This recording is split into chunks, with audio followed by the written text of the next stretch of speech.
இந்த வீடியோ வந்து நம்ம சர்ஃபேஸ் ஸ்டாம்ப்னா என்னென்னு பார்க்கலாம். சர்ஃபேஸ் ஸ்டாம்ப்னா என்னென்னா, இதுக்கு வந்து கண்டிப்பாக வந்து ப்ரொஃபைல் வந்து க்ளோஸ்டாக இருக்கணும். இது வந்து இந்த சர்ஃபேஸ் ஸ்டாம்ப் வந்து ஒரு எம்போஸ் வந்து ஒரு க்ளோஸ்டு ஏரியாவை வந்து அந்த ப்ரொஃபைல் வந்து எம்போஸ் பண்ணி நமக்கு வந்து க்ரியேட் பண்ணணும். ஆனால் அந்த ப்ரொஃபைல் வந்து க்ளோஸ்டாக இருக்கணும். இது ரொம்ப இம்பார்ட்டன்ட். இப்போ வந்து நம்ம எப்படின்னு பார்க்கலாம். ஃபஸ்ட்டு வந்து நம்ம ப்ரொஃபைல் க்ரியேட் பண்ணிவிட்டு இந்த டூல்குள்ளே போகலாம். இது உள்ளே போய்டும் இந்த ஸ்கெட்சில் போய் க்ரியேட் பண்ணலாம். ஸ்கெட்சில் எங்கே க்ரியேட் பண்ணணுமோ அந்த சர்ஃபேஸ் செலக்ட் பண்ணிவிட்டு நம்ம வந்து ஒரு ஜஸ்ட் ஒரு ப்ரொஃபைல் ட்ரா பண்ணலாம்.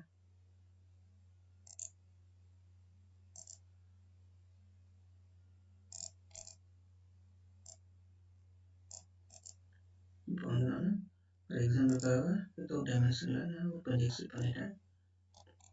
இதில் ஃபஸ்ட் ஆப்ஷன் வந்து ஆங்கிள். இதில் பார்த்தீங்கன்னா half years அப்படின்னு கொடுத்தோம்னா இது வந்து 2 mm தான் வந்து டிஃபால்ட்டாக வந்து 1 mm or 2 mm 2 mm அதுவும் 0.5 இந்த மாதிரி தான் நம்ம கொடுக்க முடியும். ஸோ ஜஸ்ட் நான் half year கொடுத்தேன். ஸோ டிஃபால்ட்டு திக்னஸ்குள்ளே தான் வந்து இது வந்து கிரியேட் ஆகும். இதான் வந்து half years.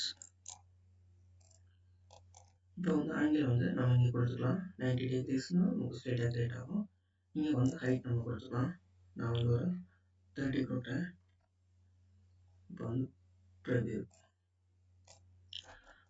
நமக்கு இந்த மாதிரி கிரியேட் ஆகிடும். இங்கே பார்த்தீங்கன்னா லிமிட்டு இந்த ஹைட்டுக்கு பதிலாக நம்ம லிமிட் கொடுத்துக்கலாம். லிமிட் வந்து ஒரு ஜஸ்ட் ஒரு பிளேன் கிரியேட் பண்ணி கொடுக்கலாம். ரைட் கிளிக் பண்ணி கிரியேட் பிளேன் அஸ் யூஸ்வலாக ஒரு பிளேன் கொடுத்து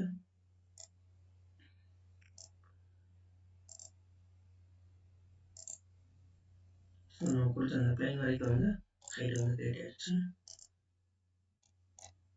இப்போ வந்து நம்ம இந்த ஆப்ஷன் வந்து எனேபிள் இருக்காது. ஸோ வந்து நம்ம இந்த லிமிட் கொடுத்துக்கலாம். தேவையில்லைன்னா கிரியேட் செக்ஷன் கொடுத்தோம்னா டிஃபால்ட் எவ்வளோ ஹைட் இங்கே கொடுத்தோமோ அது வந்து கிரியேட் ஆகிடும். இங்கே வந்து நம்ம ஸ்கெட்ச் வந்து செலக்ட் பண்ணியிருக்கோம். அடுத்து வந்து டைப்பில் பார்த்தீங்கன்னா அப்பர் ஸ்கெட்ச் ப்ரொஃபைல்.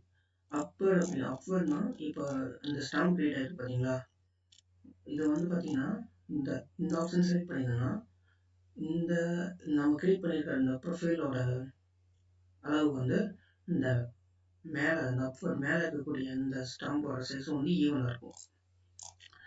இதே இது வந்து நம்ம டவுன்வேர்ட் கொடுத்தோம் அப்படின்னா நம்ம கிரியேட் பண்ண அந்த ப்ரொஃபைலோட அளவு வந்து இந்த டவுன் சைடு வந்து ஈவனாக இருக்கும். ஸோ இதுதான் வந்து வித்தியாசம். Just okay. ஸோ இந்த மாதிரி வந்து கிரியேட் பண்ணிக்கலாம்.